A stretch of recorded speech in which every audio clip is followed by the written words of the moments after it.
My name is Louis Hernandez, and my research centers on developing an asset-based framework for formerly incarcerated students. Recently, I graduated with a master's degree from Cal State Long Beach and a counseling degree in student development and higher education. I wrote a thesis titled "You're About to Witness the Strength of Street Knowledge," and it focused on the strengths that Latinx students presented as a result of their lived experience.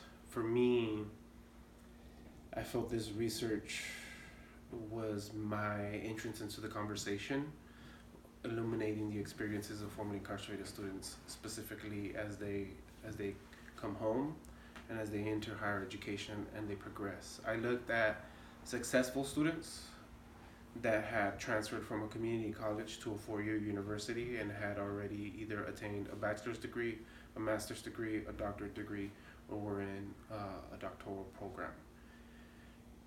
This research for me evolved through my own experience in higher education as someone that had been incarcerated, and also working with students that have been incarcerated and seeing really how higher education kind of develops a person in general. And a lot of studies in educational studies, particularly in higher education student affairs, will focus on the personal development of students.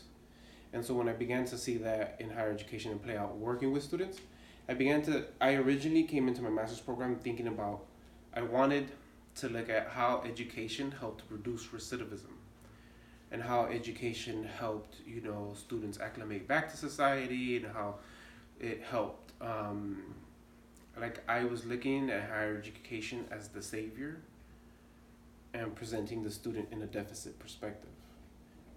But at the same time, having the understanding that education does help. Let's not say help, let's say education supports.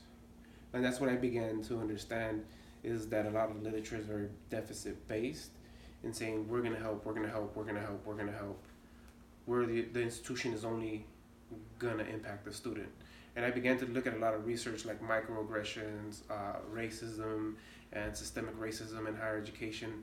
And for me, it was all like how this impacts the person, how this is detrimental to the person. But there was not a lot of research that I saw specifically on formerly incarcerated students. What did these students bring to these institutions? And that's one of the things that I felt was crucial. And it was in a conversation with a student one day, and we were talking about developing a program for formerly incarcerated students at Rio Hondo College, that I seen the transition from her seeing her experience in a negative light to then seeing her experience as an asset to her and being able to use it to help her navigate higher education and navigate her to find some success. And so at that point in time, I started looking at what was out there on asset-based frameworks and what really was critical of the structure in a way that presented the student not as having to navigate these microaggressions. And so I started looking at funds of knowledge, and I started looking at community cultural wealth. I looked at funds of knowledge specifically, and funds of knowledge looks at the knowledge that is attained in the communities and how these communities instill specific knowledges in the students. Community cultural wealth looks at specific capitals within people of color's communities, that looks at their aspirational capital, how they stay focused and motivated in the beginning and pushing through all their stuff, and that's a capital that people possess, in survival skills. And what I began to see is that these theories or frameworks presented students in a better light than if I would have just gone with a regular student development theory. And so for me, using funds of knowledge kind of like positioned the student's experience as a learning experience where they had developed skills that they could use. And in the course of my research, I began to focus more on Latinx students.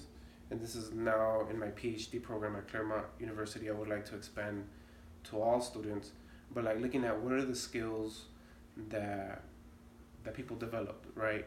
A lot of my friends that were incarcerated that I started talking to had started talking about like having successes, but also having this terminology of like they hustled, right? And it was something that they did on the streets, and it was, you know, they sold drugs, they were in gangs, and so I began to see like gangs as networks selling drugs as being motivated and doing things, and I kind of saw its application to higher education. As one of my friends said, I always go to the top.